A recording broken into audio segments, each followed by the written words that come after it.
नमस्कार। Previous year question paper की श्रेणी में आज हम बात करेंगे 2019 का 51 क्वेश्चन है। इससे पहले 50 क्वेश्चन कंप्लीट कर चुके हैं। चलिए स्टार्ट करते हैं। प्लीज़ आप लोग वीडियो को लाइक कीजिए, शेयर कीजिए और सब्सक्राइब कीजिए। 50 क्वेश्चन हमारे कंप्लीट हो चुके थे। 51 से स्टार्ट करेंगे। तो 51 क्वेश्चन, पहला क्वेश्चन है, भारत में कौन सबसे बड़ा G20 निवेशक देश है? तो इसका आंसर हो जाए यूके यानी इंग्लैंड। आप इसे देख सकते हैं। G20 के निवेशकों में यूके भारत में सबसे बड़ा निवेशक है। वर्ष 2000 से 2016 के मध्य उसने 24.07 बिलियन डॉलर का भारत में निवेश किया है, जो कि संपूर्ण FDI का 8% है। अगले क्वेश्चन की बात करेंगे। सूची 1 को सूची 2 से मिलाने की बात कर रहा है, लेख और अर्थ से संबंधित है। इसको देख लेते हैं। बंदी प्रत्यक्षीकरण का मतलब है अपने शरीर को प्रस्तुत करना। परमादेश की बात करें, आदेश देना, जैसे सुप्रीम कोर्ट के द्वारा हाई कोर्ट को आदेश दिया जाता है कि ये आप काम करें या ये कार्य करें, आदेश देना। उत्प्रेषण, सर्ट्योरिटी यानी सूचित करना, इसका संबंध सूचित करने से हो जाएगा। और अंतिम है अधिकार प्रचा को वारंटो, ये किस अधिकार से संबंधित हो जाएगा। अगले क्वेश्चन की बात करेंगे। किस अंतर्राष्ट्रीय समझौते ने राज्यों को पहली बार ग्रीन हाउस उत्सर्जन की कटौती पर वैधानिक रूप से बाध्य लक्ष्य दिए थे? तो इसका आंसर हो गया बी, क्योटो प्रोटोकॉल 1997। आप देख सकते हैं Kyoto protocol most important, first paper के लिए भी इंपोर्टेंट है। क्योटो प्रोटोकॉल ने राज्यों को पहली बार ग्रीन हाउस उत्सर्जन की कटौती पर वैधानिक रूप से बाध्य लक्ष्य दिए हैं। हालांकि भारत एवं चीन ने इसका विरोध करते हुए इसे विकासशील देशों के खिलाफ बताया। इस प्रोटोकॉल को 11 सितंबर 1997 को अपनाया गया और 16 फरवरी 2005 को लागू किया गया था। इसकी पहली प्रतिबद्धता अवधि 2008 में प्रारंभ हुई और 2012 में समाप्त हुई थी। अगले क्वेश्चन की बात करेंगे। जस्ट इन वैल्यू पद का क्या अभिप्राय है? तो जस्ट इन वैल्यू का जो संबंध है युद्ध का उचित संचालन से है, यानी इसका आंसर सी हो जाएगा। जस्ट इन वैल्यू एक लैटिन शब्द है जिसका अभिप्राय है कि युद्ध का उचित संचालन। यह युद्ध के अंतर्राष्ट्रीय कानून का एक पहलू है जो उन मानकों को परिभाषित करता है जिसके द्वारा एक देश युद्ध का संचालन कर सकता है, किंतु युद्ध के दौरान कार्रवाई उचित और निष्पक्ष होनी चाहिए। अगले क्वेश्चन की बात करेंगे। सूचना के अधिकार द्वारा राजनीतिक प्रशासनिक व्यवस्था में निम्न में से किन विशेषताओं का प्रारंभ किया गया है? तो इसका आंसर हो जाएगा बी, यानी ABC। सावधानी, देखरेख और सतर्कता की बात की गई है। लाल फीताशाही की बात इसके अंतर्गत नहीं की गई है। अगले क्वेश्चन की बात करें, आप देख सकते हैं सूचना का अधिकार 2005, इसको आप रीड कर सकते हैं। अगले क्वेश्चन की बात करेंगे। श्रमिकों, कृषकों तथा एवं समाज के सीमांत वर्गों का प्राधान्य नव लोकतंत्र के रूप में निम्न में से किससे संबंधित है? तो 56 की बात करेंगे तो 56 का आंसर हो जाएगा ए, श्रमिकों, कृषकों तथा समाज के सीमांत वर्गों का प्राधान्य नव लोकतंत्र के रूप में उपाश्रित स्कूल यानी सबअल्टर्न स्कूल से संबंधित है। अगले क्वेश्चन की बात करेंगे। सूची 1 को सूची 2 से मिलाने की बात कर रहा है। लोक प्रशासन के क्रम, विकास और अवधि से संबंधित है। इसे देख लेते हैं। तो अस्मिता का संकट जो आया था 1948 से 1970 के बीच के काल को कहते हैं। चुनौती का युग 1938 से 1947 के बीच का। प्रशासन के सिद्धांत जो है 1927 से 1937 के बीच। और अंतिम है राजनीतिक प्रशासन द्विविभाजन जो संबंधित है 1887 से 1926 के शासन को कहते हैं। अगले क्वेश्चन है, निम्न में से कौन सा योजना अवकाश प्लान हॉलीडेज से असंगत है? तो असंगत इसमें डी हो जाएगा। योजना अवकाश पहले 3 पंचवर्षीय योजनाओं की विफलता के कारण आरंभ हुए थे। ये इसमें रॉन्ग हो जाएगा, बाकी तीनों राइट हो जाएंगे। ये लघु अवधि आकस्मिक योजनाएं थी। इन योजनाओं की अवधि 1966 से 1969 थी। यह युद्ध, मुद्रास्फीति, सूखा इन योजनाओं के मुख्य कारण थे। आप इसे रीड कर सकते हैं। अगले क्वेश्चन की बात करेंगे। निम्न में से कौन हिंसात्मक गैर राज्य अभिकर्ता नहीं है? तो 59 की बात करेंगे तो इसका आंसर सी हो जाएगा, यानी ISIS, बोको हराम, हिजबुल्लाह, अलकायदा आदि हिंसात्मक गैर राज्य अभिकर्ता हैं। इन्हें उन्होंने आतंकवादी संगठन घोषित कर रखा है। जबकि 1964 में गठित पैलेस्टाइन लिबरेशन ऑर्गेनाइजेशन एक राजनीतिक संगठन है जिसका उद्देश्य पैलेस्टाइन को आज़ाद कराना है। यह हिंसात्मक गैर राज्य अभिकर्ता नहीं है। अगले क्वेश्चन की बात करेंगे। निम्न में से कौन सा सिद्धांत परंपरागत सिद्धांत कहलाता है? तो संगठन सिद्धांत, यानी इसका आंसर ए हो जाएगा। प्रशासन के परंपरागत सिद्धांत का विकास 20वीं सदी के पूर्वार्ध में हुआ था। इसके मुख्य प्रवर्तक जो है फेयोल, गुलिक, उर्बिक और मुनेरेले और फॉलेट आदि हैं। इस संगठन सिद्धांत को यांत्रिक सिद्धांत, औपचारिक संगठन सिद्धांत आदि नामों से भी जाना जाता है। अगले क्वेश्चन की बात करेंगे। ब्रेक्जिट के संबंध में निम्न में से कौन से कथन सत्य नहीं है पूछ रहा है, तो इसका आंसर डी हो जाएगा। ठीक है, ब्रेक्जिट के पक्ष में मुख्यतः युवा मतदाता ने अपना वोट दिया था। ये इसमें रॉन्ग हो जाएगा, आप देख सकते हैं इसको। अगले क्वेश्चन की बात करेंगे। निम्न में से किसने भविष्यवाणी की थी कि 20वीं सदी में औद्योगिकरण की मांग के अनुकूल नई सामाजिक व्यवस्थाओं को देखते हुए ब्यूरोक्रेसी के उपयोग से बाहर हो जाने की संभावना है? तो इसका आंसर हो जाएगा वॉरेन वेनिस के द्वारा कहा गया था। वॉरेन वेनिस ने अपनी पुस्तक द टेम्परेरी सोसाइटी 1968 में ब्यूरोक्रेसी के संगठनात्मक स्वरूप की आलोचना करते हुए औद्योगिकृत समाज की आवश्यकताओं को पूरा न करने वाला माना है। नेक्स्ट क्वेश्चन की बात करेंगे, लोकपाल और लोकायुक्त से संबंधित है। अधिनियम के अंतर्गत किसी व्यक्ति को लोकपाल का अध्यक्ष नियुक्त किया जा सकता है, यदि वो हो तो लोकपाल के लिए क्या योग्यताएं हैं ये पूछ रहा है। तो इसके लिए देखिए, वो भारत का मुख्य न्यायाधीश हो अथवा रह चुका हो, ये राइट हो जाएगा। उच्चतम न्यायालय का न्यायाधीश हो अथवा रह चुका हो, ये दोनों राइट हो जाएंगे। प्रतिष्ठित व्यक्ति हो अथवा रह चुका हो, 10 वर्ष के अनुभव वाला प्रशासक हो अथवा रह चुका हो, इसमें डी रॉन्ग हो जाएगा। ठीक है, बाकी तीनों राइट हो जाएंगे। आप देख सकते हैं इसको, प्रशासन सुधार आयोग 1966 ने नागरिकों की शिकायतों को निपटाने के लिए लोकपाल और लोकायुक्त नामक 2 अधिकरणों की स्थापना की थी। और सेंट्रल की बात करें लोकपाल और स्टेट की बात करें लोकायुक्त। इससे संबंधित संविधान वर्ष संशोधन वर्ष 2013 में हुआ था। लोकपाल लोकायुक्त अधिनियम के अंतर्गत किसी व्यक्ति को लोकपाल का अध्यक्ष नियुक्त किया जा सकता है, यदि वह, ये तीनों स्टेटमेंट राइट हो जाएंगे। अगले क्वेश्चन की बात करेंगे, भारत द्वारा 27 मार्च 2019 को किया गया एंटी सैटेलाइट मिसाइल का परीक्षण किया जाना है। तो किशन मिशन शक्ति के द्वारा, यानी भारत सरकार 27 मार्च 2019 को किया गया सैटेलाइट मिसाइल परीक्षण मिशन शक्ति के नाम से जाना जाता है। अगले क्वेश्चन की बात करेंगे, निम्न में से किस देश से भारत ने व्यापक आर्थिक भागीदारी समझौता यानी CEPA हस्ताक्षरित किया है। तो ये जापान के द्वारा किया गया। भारत ने जापान, दक्षिण कोरिया, यूरोपीय यूनियन आदि से व्यापक आर्थिक भागीदारी समझौता किया है। जापान के साथ यह समझौता 2011 में अस्तित्व में आया था। इस प्रकार अगले क्वेश्चन की बात करेंगे, किस केस में यह निर्णय दिया गया कि उद्देश्य का संविधान का भाग नहीं है। तो वेरुवारीवाद केस, इसको देख सकते हैं, वेरुवारी केसवाद 1960 में सर्वोच्च न्यायालय ने यह निर्णय दिया कि उद्देश्य का संविधान का भाग नहीं है। जबकि केशवानंद भारती केस 1973 में उद्देश्य को संविधान का मूल भाग या बेसिक स्ट्रक्चर माना गया था। अगले क्वेश्चन की बात करेंगे, लेखक और पुस्तकों से संबंधित है, इसे देख लेते हैं। ग्रेनुले ऑस्टिन की द्वारा जो पुस्तक लिखी गई थी the Indian constitution cornerstone of a nation, Morris Jones के द्वारा the government of Indian constitution लिखी गई थी। MB पाइली के द्वारा कॉन्स्टिट्यूशन गवर्नमेंट इन इंडिया लिखी गई थी। और आइवर जेनिंग्स के द्वारा some characteristics of Indian constitution लिखी गई थी। अगले क्वेश्चन की बात करेंगे, निम्न में से कौन सी नियुक्तियां भारत के राष्ट्रपति द्वारा वारंट उनके हस्ताक्षर एवं मुहर सहित की जाती है। तो इसका आंसर हो जाएगा डी, यानी ए और बी, भारत के उच्चतम न्यायालय के न्यायाधीश और राज्य के राज्यपाल, ये दोनों के द्वारा की जाती हैं। आप इसे देखते हैं, भारत के उच्चतम न्यायालय के न्यायाधीश एवं राज्य के राज्यपालों की नियुक्तियां भारत के राष्ट्रपति द्वारा वारंट या फिर उनके हस्ताक्षर एवं मुहर सहित की जाती है। अगले क्वेश्चन की बात करें, क्लैश ऑफ सिविलाइजेशन का अर्थ क्या है। तो क्लैश ऑफ सिविलाइजेशन की बात SP हंटिंगटन के द्वारा की गई थी। तो इसे देख लेते हैं, इसका आंसर डी हो जाएगा। क्लैश ऑफ सिविलाइजेशन का अर्थ संघर्ष प्रमुख रूप से वैचारिक और आर्थिक न होकर सांस्कृतिक चरित्र का होगा। इस अवधारणा का विकास सैमुअल P हंटिंगटन ने किया था। क्लैश ऑफ सिविलाइजेशन 1996 उनकी प्रसिद्ध कृति है।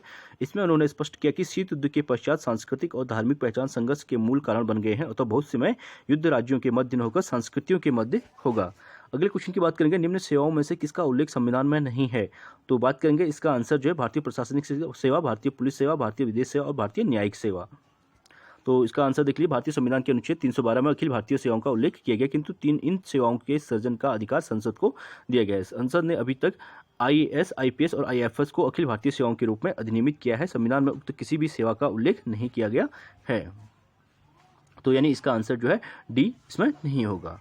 अगले क्वेश्चन की बात करेंगे, नीति आयोग से है। नीति आयोग क्या है, इसका आंसर एक स्टाफ अभिकरण के रूप में है, यानी इसका आंसर ए हो जाएगा। नीति आयोग एक स्टाफ अभिकरण है, यह थिंक टैंक की तरह काम करता है। वर्ष 2015 में योजना आयोग के स्थान पर इसकी स्थापना 1 जनवरी 2015 को की गई थी। उल्लेखनीय है कि स्टाफ परामर्शदात्री निकाय है जो योजना और नीति निर्माण में सहायक की भूमिका निभाता है। अगले क्वेश्चन की बात करेंगे, निम्नलिखित में से विकास कार्यक्रमों को आरोही क्रम में व्यवस्थित करने की बात कर रहा है। तो सबसे पहले इसमें इंदिरा आवास योजना 1985 में लागू हुई थी, तो ये आ जाएगा। प्रधानमंत्री ग्राम सड़क योजना 2000 में लागू हुई थी। सेकेंड, अटल पेंशन योजना 2014 में लागू की गई थी। और पंडित दीनदयाल उपाध्याय ग्राम ज्योति योजना 2014 में ही लागू की गई थी। नेक्स्ट क्वेश्चन की बात करेंगे, निम्न में से कौन वैज्ञानिक प्रबंध की मुख्य विशेषताएं हैं। वैज्ञानिक प्रबंध से संबंधित इसका जो आंसर हो जाएगा BCD, तीनों राइट हो जाएंगे। कार्यात्मक फोरमैनशिप की बात FW टेलर के द्वारा की गई थी। वैज्ञानिक प्रबंध की मुख्य विशेषताओं में योजना एवं कार्यान्वयन में अलगाव की बात की गई थी और विभेदात्मक खंडस कार्य योजना की बात की गई थी। आप इसे रीड कर सकते हैं। अगले क्वेश्चन की बात करेंगे, पाकिस्तान के साथ सिंधु जल समझौते के अंतर्गत भारत का किन नदियों पर अनन्य अधिकार है। तो इसके बात करें तो रावी, ब्यास, सतलज, यानी तीनों पर अनन्य अधिकार है। और सिंधु जल समझौता 1960 के तहत हुआ था। अगले क्वेश्चन की बात करेंगे, संगठन के में संघर्ष समाधान के लिए पार्कर फोलेट ने निम्न में से कौन से मार्ग सुझाए थे। तो इनके द्वारा जो मार्ग सुझाए गए थे, आधिपत्य की बात की गई थी, समझौते की बात की गई थी और एकीकरण की बात की गई थी MP फोलेट के द्वारा, यानी समर्पण की बात इसमें नहीं की गई थी। A, B और D राइट हो जाएंगे। आप इसे देख सकते हैं। मैरी पॉर्कर फॉलेट के द्वारा परंपरागत उपागम तथा व्यवहारादि मानव उपागम के मध्य सेतु का निर्माण किया गया। उनका मानना है कि संगठन में व्यक्तिगत भिन्नताओं के कारण विवाद होते रहते हैं। विवाद हमेशा बेकार या हानिकारक नहीं होते हैं, अतः इनके समाधान के लिए फॉलेट ने आधिपत्य समझौते और मार्ग का सुझाया था। अगले क्वेश्चन की बात करेंगे, प्रसन्नता सूचकांक निम्न में से किस देश का सृजन है? तो प्रसन्नता सूचकांक जो है भूटान के द्वारा सृजित किया गया था, यानी इसका आंसर ए हो जाएगा। आपसे रीड कर सकते हैं, भूटान दक्षिण एशिया का एक पहाड़ी देश है। यहाँ भौतिक संसाधन तो प्रचुर मात्रा में पाए जाते हैं, किंतु उनके दोहन की क्षमता अभी विकसित नहीं हुई है। इसकी जनसंख्या अभी अपेक्षित कम है।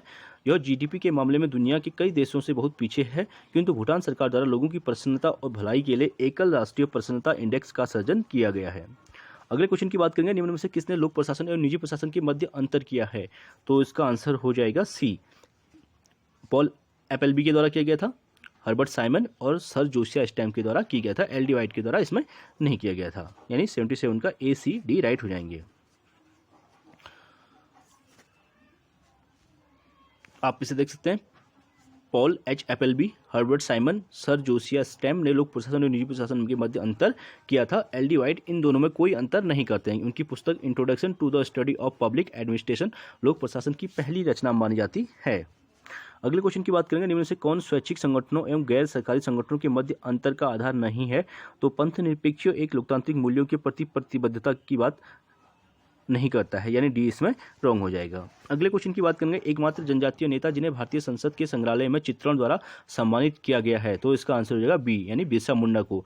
1875 में छोटा नागपुर में जन्मे बिरसा मुंडा को 1895 में आदिवासी लोगों को भड़काने के आरोप में ब्रिटिश सरकार ने गिरफ्तार कर लिया था। 2 वर्ष की सजा दी गई थी, अथवा 1900 ईस्वी में उनकी मृत्यु हैजे के कारण हो गई थी।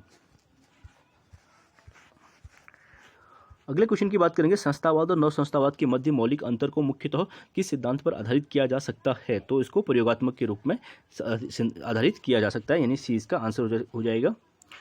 अगले क्वेश्चन की बात करेंगे, शब्दबंध ए बी सी डी निम्न में से मुख्यतः किससे संबंधित हैं? तो इसका राज्यों के निर्माण से संबंधित है। पहला आंसर हो जाएगा शब्दबंध ए बी सी डी मुख्यतः राज्यों के निर्माण से संबंधित है। राज्य पुनर्गठन आयोग 1956 से पूर्व राज्यों को 4 भागों में बांटा गया था। जैसे भाग ए में असम, बिहार, मुंबई, मध्य प्रदेश, मद्रास, ओडिशा, पंजाब को, उत्तर प्रदेश और पश्चिम बंगाल को। बी में हैदराबाद, जम्मू कश्मीर, मध्य भारत और मैसूर और पेप्सू पंजाब को। और सी में बात करेंगे अजमेर, भोपाल, बिलासपुर और कचू बिहार एवं कुर्ग। और डी में बात करेंगे अंडमान एवं निकोबार द्वीप समूह को। अगले क्वेश्चन की बात करेंगे, निम्न करों में से किसको संघ द्वारा लगाया जाता है एवं राज्य द्वारा संग्रहित एवं खर्च किया जाता है? तो इसका आंसर हो जाएगा ए, यानी स्टाम्प कर और मेडिकल एवं प्रसाधन पदार्थों पर उत्पाद कर। ए और बी दोनों राइट हो जाएंगे। आप इसे देख सकते हैं। अगले क्वेश्चन की बात करेंगे, निम्न में से कौन से आयोग सांविधिक निकाय हैं? तो सांविधिक निकाय की बात करेंगे तो इसका आंसर डी हो जाएगा, बी और सी। राष्ट्रीय अल्पसंख्यक आयोग और राष्ट्रीय अनुसूचित जाति आयोग दोनों सांविधिक निकाय हैं। आप देख सकते हैं, राष्ट्रीय अल्पसंख्यक आयोग एवं राष्ट्रीय मानवाधिकार आयोग सांविधिक निकाय हैं, जबकि राष्ट्रीय अनुसूचित जनजाति आयोग, राष्ट्रीय अनुसूचित जाति आयोग, राष्ट्रीय पिछड़ा वर्ग आयोग आदि संवैधानिक निकाय हैं, जिनका उल्लेख क्रमशः भारतीय संविधान के अनुच्छेद 338 ए, 338, 338 बी में किया गया है।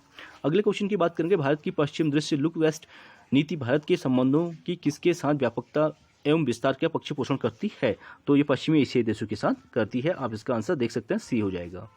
अगले क्वेश्चन की बात करेंगे, नीचे 2 कथन दिए गए हैं, अभिकथन और तर्क से संबंधित क्वेश्चन है। पर्यवेक्षक के पर्यवेक्षण के लिए व्यक्तियों की कोई आदर्श संख्या नहीं है। कार्य, समय, स्थान और सत्ता प्रत्यायोजन के जैसे कारकों की परिवर्तनीयता के कारण नियंत्रण का क्षेत्र परिवर्तित होता है। तो इसका आंसर हो जाएगा ए, यानी ए और आर दोनों सही है और उसकी व्याख्या भी सही है। नेक्स्ट क्वेश्चन की बात करेंगे, प्रधानमंत्री एवं प्रधानमंत्री सहित कुल मंत्रियों की संख्या अधिक नहीं होगी तो कितना? लोकसभा के 15% से अधिक, यानी इसका आंसर जो है सी हो जाएगा। आप इसमें देख सकते हैं, मूल संविधान में मंत्रिपरिषद के सदस्यों या मंत्रियों की संख्या निर्धारित नहीं है। प्रधानमंत्री अपने विवेकाधिकार के आधार पर मंत्रिपरिषद के आकार को सुनिश्चित करता है, परंतु 91 संविधान संशोधन 2004 के द्वारा तय किया गया कि केंद्रीय मंत्रिपरिषद में प्रधानमंत्री एवं उप प्रधानमंत्री सहित कुल मंत्रियों की संख्या लोकसभा के 15% से अधिक नहीं होनी चाहिए। अगले क्वेश्चन की बात करेंगे, निम्न में से कौन गलत युग्म है? तो गलत युग्म की बात करें तो फ्रूट बाउल यूके से संबंधित नहीं है, बाकी जो है मेल्टिंग पॉट जो है यूएसए से संबंधित है, बॉइलिंग पॉट इजराइल से संबंधित है, और सलाद बाउल जो भारत से संबंधित हो जाएगा। अगले क्वेश्चन की बात करेंगे, इनमें से कौन 9 लोक प्रशासन के कथ्यों को 5 मदों के अंतर्गत संक्षेपित करते हैं? प्रासंगिकता, मूल्य, सामाजिक क्षमता, परिवर्तन और ग्राहक केंद्रित। तो ये फ्रैंक मैरिनी के द्वारा किया गया था। आप इसे देख सकते हैं। नवीन लोक प्रशासन शब्दावली का सर्वप्रथम प्रयोग 1971 में फ्रैंक मैरिनी द्वारा संपादित पुस्तक towards a new public administration the Minnowbrook perspective में हुआ था। मैरिनी 9 लोक प्रशासन के कथ्यों को 5 मूलभूत पदों में संक्षेपित करते हैं। पहला प्रासंगिकता है, दूसरा मूल्य, तीसरा सामाजिक क्षमता और चौथा परिवर्तन, और 5 की बात है ग्राहक केंद्रित। अगले क्वेश्चन की बात करेंगे, आंतरिक संचार हो सकता है। तो आंतरिक संचार जो है ऊर्ध्वगामी, अधोगामी एवं आर पार, ये तीनों प्रकार का हो सकता है। आप इसे देख सकते हैं। अगले क्वेश्चन की बात करेंगे, मदन मोहन पुंछी आयोग किसके अध्ययन के लिए नियुक्त हुआ था। तो मदन मोहन पुंछी आयोग का संबंध जो है इसमें जो है केंद्र राज्य संबंधों से होना चाहिए। इसका आंसर जो है ए हो जाएगा। केंद्र और राज्यों के संबंधों की समीक्षा के लिए केंद्र सरकार द्वारा वर्ष 2005 में सर्वोच्च न्यायालय के पूर्व मुख्य न्यायाधीश मदन मोहन पुंछी की अध्यक्षता में पुंछी आयोग का गठन किया गया था। आयोग ने पूरी रिपोर्ट वर्ष 2010 में केंद्र सरकार को सौंपी थी। अगला क्वेश्चन की बात करेंगे, सूची 1 को सूची 2 से मिलाने की बात कर रहा है। लेखक और पद दिए गए हैं, आप देख लेते हैं इसे। डेविड स्टन के द्वारा ब्लैक बॉक्स की बात की गई थी। लुसियन पाई विकास सिंड्रोम की बात करते हैं। सैमुअल पी हंटिंगटन जो है लोकतंत्रीकरण की लहर की बात की गई थी। और सिमो मार्टिन लिपसेट के द्वारा पॉलिटिकल मैन की बात की गई थी। वहीं अगले क्वेश्चन की बात करेंगे, भारत की लोकतांत्रिक राजनीति में निम्न राजनीतिक दलों के प्रवेश को आरोही क्रम में व्यवस्थित करने की बात कर रहा है। इसे देख लेते हैं। सबसे पहले अखिल भारतीय तृणमूल कांग्रेस 1998 में स्थापित किया गया था। राष्ट्रवादी कांग्रेस पार्टी 1999 में। तेलंगाना राष्ट्र समिति की बात 2001 में की गई थी। और महाराष्ट्र नवनिर्माण सेना 2006 में बनाई गई थी। अगले क्वेश्चन की बात करेंगे, क्रांति की तुलना बुखार या जॉर्ज से किसने की थी। तो इसका 93 का आंसर जो है क्रेन ब्रिंटन, फ्रांस के एक अमेरिकी इतिहासकार होने के साथ साथ विचारों का भी इतिहासकार था। उसने अपनी सर्वाधिक प्रसिद्ध कृति द ऑटोनॉमी ऑफ रिवॉल्यूशन 1938 में क्रांतिकारी आंदोलनों की गतिशीलता को बुखार की प्रगति से तुलना की है। यानी इसका आंसर सी हो जाएगा, क्रेनस ब्रिंटन। अगले क्वेश्चन की बात करेंगे, किसने कहा कि जब कूटनीति समाप्त होती है युद्ध आरंभ होता है। ये एडोल्फ हिटलर के द्वारा कहा गया था। जर्मनी के तानाशाह, कुख्यात जर्मन तानाशाह एडोल्फ हिटलर का प्रसिद्ध कथन है कि जब कूटनीति समाप्त होती है तब युद्ध आरंभ होता है। अगले क्वेश्चन की बात करेंगे, आसियान से भारत किस राजमार्ग को वियतनाम तक विस्तार करने की बातचीत कर रहा है। तो इसका आंसर होगा भारत, म्यांमार, थाईलैंड, यानी पहला हो जाएगा इसका आंसर, जिसकी लेंथ जो है 1360 किलोमीटर है। वहीं अगले क्वेश्चन की बात करेंगे, एनपीटी एवं सीटीबीटी के संबंध में निम्न वाक्यों में से कौन से वाक्य सत्य हैं पूछा है। तो इसका आंसर डी हो जाएगा। भारत ने न ही एनपीटी और न ही सीटीबीटी पर हस्ताक्षर किए हैं और न ही अनुमोदित किया है। आप इसे देख सकते हैं, एनपीटी जो है 1968 में बनाया गया था और सीटीबीटी 1996 में बनाया गया था। और भारत इन दोनों में सिग्नेचर नहीं किए हैं भारत ने। अगले क्वेश्चन की बात करेंगे, निम्न में से विकास को भ्रष्टाचार के नकारात्मक प्रभाव से कौन से हैं। तो इसका आंसर हो जाएगा 97 की बात करेंगे, डी, विकास पर भ्रष्टाचार के नकारात्मक प्रभाव के संदर्भ में प्रश्न का चारों विकल्प जो है राइट हो जाएंगे इसमें, आप देख सकते हैं। यानी निम्न स्तरीय सामाजिक सेवाएं, निम्न आर्थिक वृद्धि, उच्च कर बोध एवं सीमित सेवाएं, कृषकों को उनके उत्पादन की बिक्री के कम अवसर। अगला क्वेश्चन है, भारत में चुनाव आयोग द्वारा परिभाषित निम्न में से कौन सा राजनीतिक दल का वर्णित वर्ग नहीं है। तो क्षेत्रीय दल का इसमें वर्णित वर्ग नहीं है। बाकी राष्ट्रीय दल, राज्य दल, पंजीकृत दल, ये तीनों राइट हो जाएंगे। किसने कहा निर्धन है इसलिए नहीं कि उसके पास कुछ नहीं है, बल्कि इसलिए कि वे कुछ कर नहीं सकते। ये कथन जो है अमर्त्य सेन के द्वारा कहा गया था। प्रसिद्ध अर्थशास्त्री एवं नोबेल पुरस्कार विजेता अमर्त्य सेन ने कहा कि निर्धन है इसलिए नहीं कि उसके पास कुछ नहीं है, बल्कि इसलिए कि वे कुछ कर नहीं सकते। सेन ने व्यक्तियों के विकास के लिए उनकी क्षमताओं का विकास करना आवश्यक माना था। आज का अंतिम क्वेश्चन, नीचे दो कथन दिए गए हैं, अभिकथन और तर्क से संबंधित क्वेश्चन है। राष्ट्र और राष्ट्रवाद को विविध प्रकार से परिभाषित और संकल्पित तो किया जा सकता है, किंतु इन्हें समान सिद्धांतीकरण द्वारा सामान्यीकृत नहीं किया जा सकता। राष्ट्र और राष्ट्रवाद पर विमर्श तो हो सकता है, किंतु समान सशस्त्र सिद्धांत नहीं है। तो इसका आंसर हो जाएगा ए, यानी ए और आर दोनों सही हैं और उसकी व्याख्या भी सही है। आप इसे देख सकते हैं, रीड कर सकते हैं। राष्ट्र और राष्ट्रवाद को विभिन्न मतावधियों द्वारा अलग अलग रूपों में परिभाषित और व्याख्यायित किया गया है। बदलते परिप्रेक्ष्य, ऐतिहासिकता, समाज की बहुलवादी संरचना, आत्मनिर्णय, राजनीतिक पहचान जैसे कारक इनके समान सिद्धांतीकरण में बाधा है, परंतु इनके विषय में चर्चा अवश्य होती है। तो राष्ट्र और राष्ट्रवाद के संदर्भ में उपयुक्त विकथन और तर्क दोनों सही हैं। चलिए फ्रेंड्स, आज के लिए इतना ही, बाकी नेक्स्ट वीडियो में करेंगे। प्लीज़ आप लोग वीडियो को लाइक कीजिए, शेयर कीजिए, सब्सक्राइब कीजिए और कमेंट कीजिए। Thank you so much.